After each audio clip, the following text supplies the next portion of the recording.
开车我们是业余的，搞笑我们是认真的，我们是一言不合就开车的 Amazing JJ。最近油价还是居高不下。是的，那这个时候呢，很多人也会考虑说要不要入手一台纯电车。但是纯电车呢，有的时候也有它的弊端，比如说像这种中型的 SUV， 它如果是纯电的话呢，走长途就会比较麻烦。对，因为需要你停泊啊，比较消耗时间。对。那现在呢，我知道很多人也在考虑比较平价、比较亲民的插电混动汽车。那今天我们来试驾呢，就是2022版的 Kia Sorento Plug-in Hybrid。我还蛮兴奋的，这台车，对，韩国车就是近几年口碑不错。是的，而且你知道吗？这个品牌非常自信它现在提供了10年质保。哇哦，真的？对，就是说你怀疑我的质量不好，那我给你10年质保，你看看。哇哦，那 Sorento 呢，其实分3个版本，那大家比较熟悉的就是 Sorento 的纯油版了。那当然，我们也知道它还有混动版本和插电混动版本。那今天呢，我们试驾这台就是2022年的 Kia Sorento SX Prestige 插电混动版。看一下这台插电混动版本到底怎么样吧。我们来感受一下。Let's go。这台车非常大，那这台车的长宽高呢是长为189.4 inch， 宽为74.8 inch， 高呢是66.7 inch。首先来看一下这台车的前脸，它的 Kia 的标志是采用的是2021年的新的 Kia 标志，非常的年轻化，材质呢还换成了这种金属拉丝材质，看起来就是很有质感。那它的前脸的进气格栅呢，它采用的是亮黑色的设计，出乎我的意料呢，它下面的包围并没有采用上面的镀铬银色的饰条，而采用了黑色的饰条，这样子的话，在它的视觉上面感觉非常有棱有角，更凶悍一点。Kia 的标下面呢，就是有它的摄像头了，所以这台车它配备了360度的全景影像。再往下看呢，可以看到它的大的雾灯。这台车呢，因为它的前面非常的方正，所以它需要这个导流的风孔来做导流用，从而减小风阻系数。这台车的头灯没有开得很大，头灯的大小配合了它前面的进气格栅，所以搭配起来呢还是比较有美感的，有点像韩国欧巴的眼睛上扬的眼角，非常有精神。打开 Sorento 的前机盖呢，大家可以看到它的插入式动力系统搭载的是 1.6 升的4缸涡轮增压发动机以及89马力的电动机。那这台车汽油发动机可提供177马力，同时呢电动机又增加了89马力。那它的合计最大值呢可提供261马力的总输出功率。它这个设计呢其实非常的干净，一些零零散散的线呢都包起来了，感觉它整个发动机这边非常的整洁。那它侧身的设计呢，其实是非常和谐的，可以看它颜色搭配。车身侧边这里呢是银色的镀铬条，后方有鱼鳍装饰，有一种是穿搭一体化的感觉，特别像一个特别讲究的人。它的耳环、首饰、鞋子搭配的都是一身。倒车镜这里呢还有摄像头，小小一个。它跟一般的 plug-in 是一样的，然后右边呢是用来充电的，在这里充电的时候呢把插头插上去就好了。那大家跟我看一下它后屁股的设计，最明显的就是它的 Eco Plug-in 是显示在这里小小的一个小绿标，感觉非常环保。然后这台车呢是4轮驱动，然后它的大标在这 Sorento。那它后屁股的设计呢就非常整洁，我特别喜欢就是它的隐藏雨刷，然后在这个里面，这样子的话你会觉得哇，整个后玻璃干干净净的，什么都没有，但是它其实有个隐藏雨刷在下面。很多人拿到这台车就不知道怎么开它后备箱，因为大家都会在这里摸，但这里其实是个摄像头，它的开后备箱的钮在这个下面。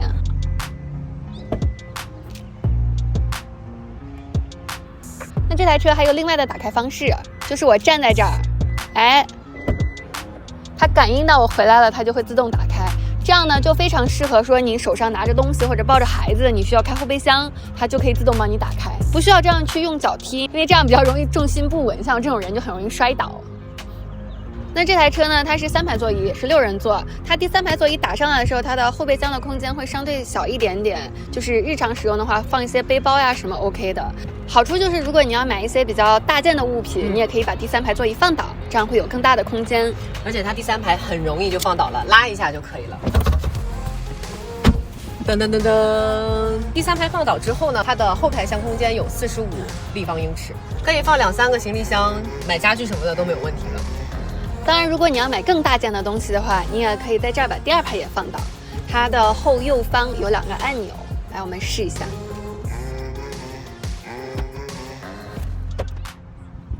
哦，没想到第2排座椅放下去还挺平的，对，感觉非常适合去露营。然后只要配个床垫就可以了。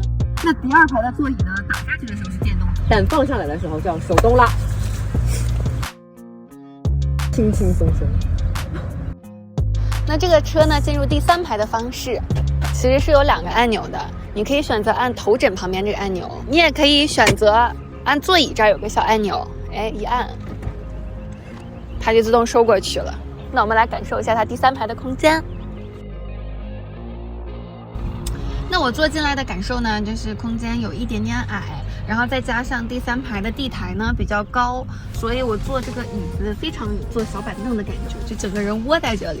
但是前后空间其实是 OK 的，就是不会撞到。我今天失策了，绑了一个小揪揪在这儿，然后它就会一直撞到。我感觉头部的空间如果再高一点就好了。优点是它靠枕其实还不错，让你整个脖子和颈椎还是有一定的支撑的。那我来加入你啦。其实我觉得坐着有一点好处，因为它是6人座，所以我的脚可以伸出来。但最好呢，还是要把第2排放倒，是吗？来，我来帮你。哇，这样是不是感觉整个人都不一样了？那第3排它也配备了水杯槽，可以放点东西在这里。那这里没电了，手机还可以充电。那我们现在来感受一下第2排的空间。我现在第1排的座椅已经调到最靠后面了，当然我第2排的座椅也是调到最靠后面的状态下。我现在腿部空间非常之大，头顶的空间也蛮大的。然后我今天有小揪揪，也不会撞到，因为它中间这里没有设置 cup holder， 所以它放杯子的空间在门这边。我觉得非常好，会显得很空旷。这里还可以就是有一个把手，可以让你在这儿有一定的安全感。座椅前后调节是在脚的下方，可以拿这个一按，哎，往前往后，往前往后。那它第2排放倒是手动的，在这块儿，哎，好像还很舒服的样子。是，而且呢，它还设计得很贴心，它在这块还有一个小网兜，你有一些东西还可以塞进去，不容易丢。那大家可以看到呢，这个第1排的后面它是有2个小网兜的，一个就是正常的网兜，一个的话是像坐飞机一样的兜兜，这个就特别适合家庭使用。如果你是有小朋友的话，有一些小玩具啊、零散的物件就可以放在这里。那第2排呢也是有独立的调节的空调系统，风量还是蛮大的，还可以调节方向。那空调系统呢下面呢是有一个12伏的充电以及 USB 插头。这台车的 USB 插头非常多，然后从前前后后呢是有8个 USB 插头，在第1排的座椅的后面呢都会有一个。妈妈再也不怕我手机没电了。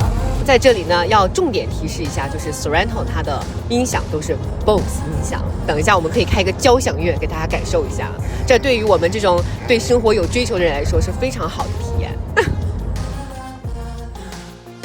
一进到 Sorento 里面呢，给我的第一感觉就是配备非常高端，包括方向盘、车门内侧以及仪表盘上方都是用真皮包裹的，并且选了蓝色和灰白色的拼色，颜色非常非常的好看，让人有一种到英伦的感觉，就是很 classic。那它的门边、方向盘以及中控都加了钢琴烤漆的材质进去，让人感觉它的档次又高了一些。那内饰呢，搭载了很多这种菱形的设计，然后搭配了金属拉丝的材质，我还蛮喜欢的，看起来很高级。那这台车呢，搭载了很多个出风口，而且每一个出风口都是可以控制的，我觉得非常适合加州炎热的天气，会感觉车内降温比较快。那这台车呢是 Prestige， 所以它有2个液晶的屏幕。首先我们看到的是这个超大的12.3英寸的液晶仪表盘，这上面呢会有一些跟你的车的新动力相关的一些信息。那这边呢是一个10.25英寸的车用的娱乐系统，可以连接 Android Auto 和 Apple CarPlay。它的触屏感觉有一点点延迟，但总体来说体验还是不错的。这台车是有方向盘加热功能的，按钮在这里。它前排的椅子呢也有2个功能，加热和通风。它的按钮呢是在这里，往下是通风，往上是加热。那它其实有4个 driving mode， 那你刚开始打开车的时候呢是 eco mode， 还有其他3种可以选择，一个是 snow、sport 和 smart。什么是 smart 呢？那它 Smart 按钮呢就特别有意思，那它会根据你当前踩油门的状态来随时切换 mode。比如说你踩的比较肉的时候，它就会给你切换到了 Eco。那比如说你踩的比较狠、比较激烈的时候，它会给你切换到 Sport。哦，看它的喜欢。再往下呢，它这里有一个小小的储藏空间，然后里头是 USB 和手机的那个无线充电。那它有2个杯架在这里，然后这有一个小小的储物空间，这还可以放笔啊什么的。打开它的中控台，哇，好大呀！还好，差不多是一个手的大小这样子。但是挺深的，可以放很多东西。那我们现在开始试驾啦，打火。哦，它打火的时候，椅子会让你往前走，自动调。对。哦，好安静，就没有电车的感觉是吧？对。然后它这个挂档是在这边，所以是 drive， 往右一扭就可以了。OK， 现在是 Eco Mode。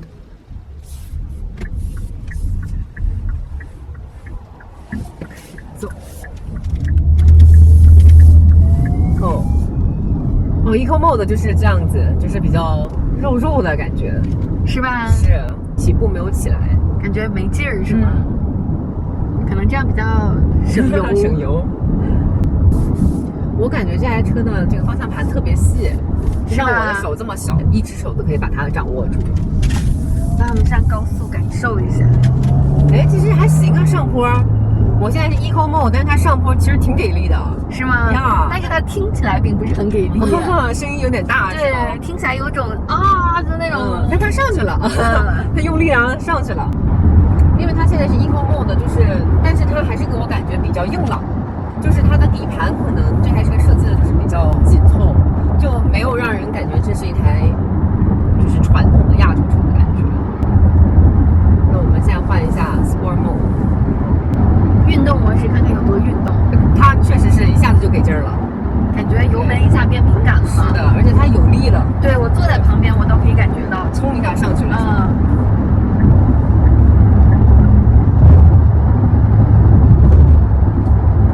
这个车我坐副驾感觉还挺舒服的。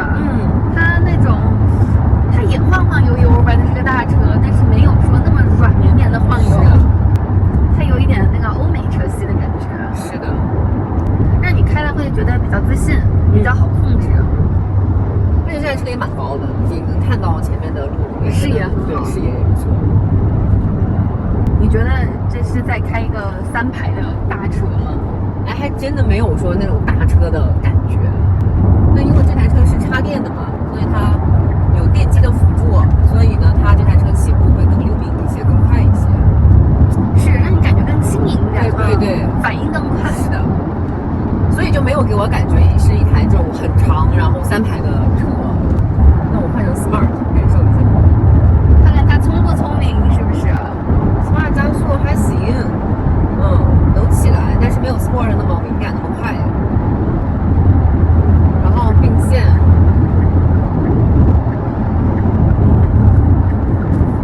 也很稳的。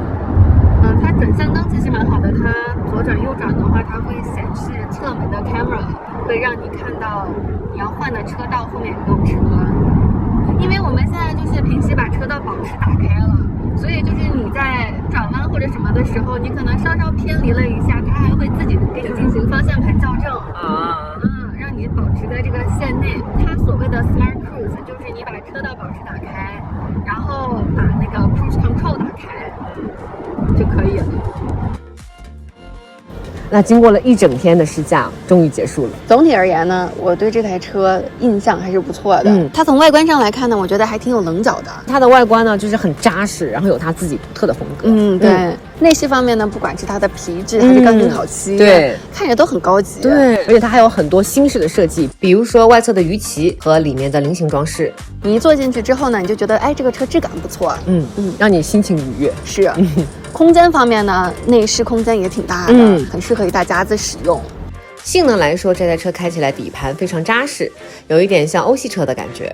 它不像那种传统亚洲车的感觉，对，它开起来感觉，哎，又很灵活，然后加速也还不错，毕竟这么重这么大一台车，那2022年 Sorento Plug-in Hybrid SX Prestige 官网价格是48000左右。那它作为一台低于5万块钱的车，我真的觉得它性价比已经很不错了。对，而且你一进去，它给你的绝对是高于这个价格的感受。是，它作为一台 Plug-in， 你还有一些州啊和联邦的一些 credit，所以7788这些 credit 加下来，可能目前吧，差不多有个7、8千美金。那还是挺多钱的呢。是，如果你在考虑购买一台6座车，然后并且希望是可以 plug in 的，对，我觉得这台车可以大家考虑一下，然后去试驾一下，感受一下，看看你喜不喜欢。毕竟它还有10年质保。